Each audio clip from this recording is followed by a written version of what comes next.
আমি নিজেও ইসলামী ব্যাংকের একজন গ্রাহক এবং আমি প্রচন্ডভাবে এমনভাবে ভুক্তভোগী, আমার মতো অসংখ্য মানুষ ভুক্তভোগী। বৃষ্টি হচ্ছে বাংলাদেশের ছাতা যদি আপনি বিলাতে ধরেন তাহলে কিভাবে এফেক্টিভ হবে সেটা একটু আমাকে বোঝান। আমাদের আর্থসামাজিক পরিবর্তন নিয়ে চিন্তা নিয়ে আপনি যেমন কথা বলেন, তদ্রূপ আমরাও তো বিলেতে বসে বাংলাদেশের স্বার্থ নিয়ে কথা বলবো। ইসলামিক ব্যাংক গ্রাহক পরিষদ এটা জিনিসটা একটু বুঝিয়ে আমাকে বলবেন ভাই। আমরা সাম্প্রতিককালে ইসলামী ব্যাংক প্রবাসী গ্রাহক পরিষদ আমরা গঠন করেছি। মূলত আমাদের কয়েকটা মৌলিক লক্ষ্য এবং উদ্দেশ্য, এবং সেটা হলো বাংলাদেশ ব্যাংক ইসলামী ব্যাংকে যাতে আমরা সহযোগিতা করি সেটার উদ্দেশ্যে। এবং আমরা জানি, সবাই জানে যে ইসলামী ব্যাংক বাংলাদেশের এমন একটা ব্যাংক যেটা বৈদেশিক মুদ্রার একটা বড় একটা অংশ। ইভেন গত অর্থ বছরও ইসলামী ব্যাংক প্রায় ৬.৮৯ বিলিয়ন ডলার বৈদেশিক মুদ্রা এনেছে প্রবাস থেকে। এবং যারা বাংলাদেশের প্রায় ১,১০,০০,০০০ প্রবাসী আছেন এবং এর মধ্যে প্রায় ৫০ লাখই আছেন হলো প্রত্যক্ষ বা পরোক্ষভাবে ইসলামী ব্যাংকের সাথে সম্পৃক্ত।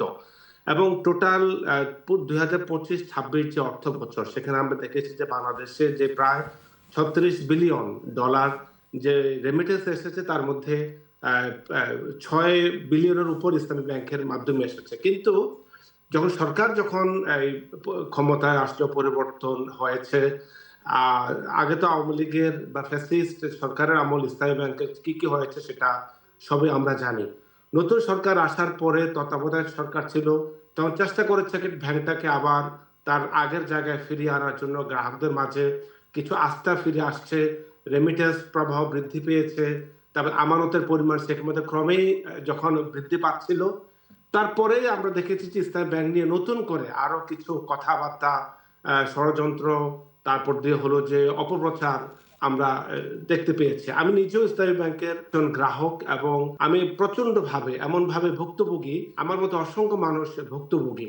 সে উদ্দেশ্যকে সামনে নিয়ে আমরা ৮ দফা দাবিকে নিয়েই ইসলামী ব্যাংক গ্রাহক পরিষদ আমরা করেছি। যেমন আমাদের দাবিগুলোর মধ্যে হলো যে স্বাধীন ও পেশাদার একটা পরিচালনা পরিষদ সেখানে গঠন করা, বিশেষ ট্রাইব্যুনালের মাধ্যমে ইসলামী ব্যাংক থেকে যারা টাকা পাচার করেছে তাদেরকে বিচার করা, ব্যাংকটাকে স্থিতিশীলতার মধ্যে ফিরে নিয়ে আনা, পাচারকৃত যে সকল অর্থ সেগুলাকে ফিরিয়ে আনা। যেহেতু এই ব্যাংকে প্রায় ৫০ লক্ষ প্রবাসী গ্রাহক রয়েছে, তাদের মধ্য থেকে একজন প্রবাসী পরিচালক নিয়োগ করা, এই সকল দাবিগুলো নিয়েই আমরা ইসলামী ব্যাংক প্রবাসী গ্রাহক পরিষদ গঠন করেছি। থ্যাংক ইউ মাহমুদ ভাই, আমার কথায় রাগ করবেন না, আমি একটু তেরা কথা বলি সব সময়, তো আগেই ক্ষমা প্রার্থী। ইসলামিক ব্যাংকে প্রবাসীদের ডিপোজিটের পয়সা, ফিক্সড ডিপোজিটের পয়সা, বাংলাদেশ ব্যাংকের গভর্নর বলতেছেন ৫ থেকে ৭ বছর তো লাগবে এটা রিকভার করতে, এক্সপার্টরা মনে করেন আরো দীর্ঘদিন লাগবে। আপনার কাছে কি কোনো ফিগার আছে কত হাজার কোটি টাকা প্রবাসীদের ওইখানে জমা ছিল ফিক্সড ডিপোজিট? না, এই ধরনের কোনো ফিগার আমাদের কাছে নেই। কিন্তু দ্বিতীয়ত হচ্ছে যে বাংলাদেশের ব্যাংক বাংলাদেশ রেগুলেট করে, আপনি প্রবাসী থেকে বৃষ্টি হচ্ছে বাংলাদেশের ছাতা যদি আপনি বিলাতে ধরেন তাহলে কিভাবে এফেক্টিভ হবে সেটা একটু আমাকে বোঝান।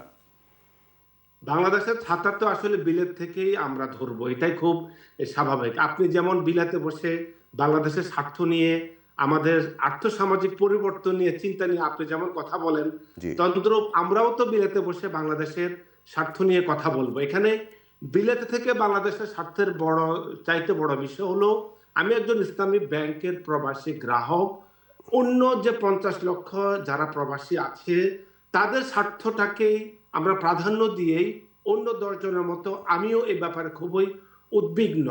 আর আপনি যেটা বলেছেন যে ৭ থেকে ১০ বছর লাগে বা এমন একটা কিছু, যে একটা অ্যামাউন্ট ম্যাচিউরড হওয়ার জন্য, কিন্তু যাদের ম্যাচিউরড হয়ে গিয়েছে এই ধরনের অসংখ্য গ্রাহক বলেছে যে তাদের ঠিক আছে। আমার কথা হচ্ছে, কেন ইসলামিক ব্যাংক বাংলাদেশ, কেন পূর্বালী ব্যাংক না? হোয়াট ইজ দ্য ডিফারেন্স আমাকে একটু বুঝাবেন। যে বাংলাদেশে প্রবাসীদের মাথা নষ্ট করার জন্য ব্যাংকের নামের মধ্যে থাকে ইসলামী শব্দটা, এটা হচ্ছে একটা মার্কেটিং টুলস।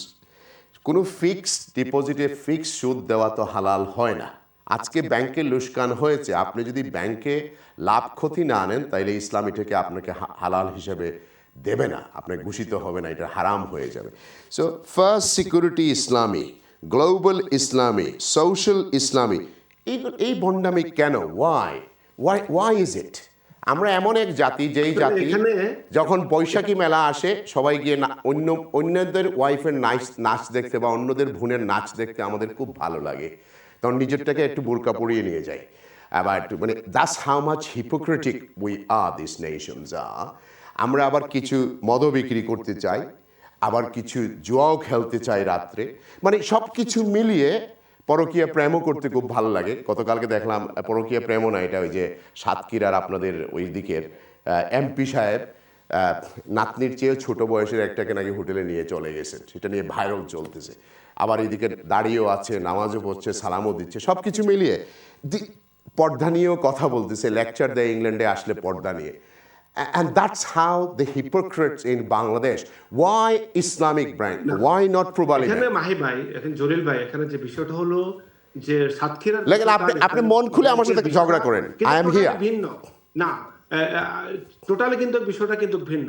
ইসলামী ব্যাংক 1983 সালে প্রতিষ্ঠা হওয়ার পর থেকে এবং বাংলাদেশ সরকার অনুমোদিত এবং বাংলাদেশের আলেম ওলামাদের সর্বোচ্চ মানে কাউন্সিল শরিয়া বোর্ডের মাধ্যমে এটা অনুমোদিত ইসলামী ব্যাংকিং যে ব্যবস্থা।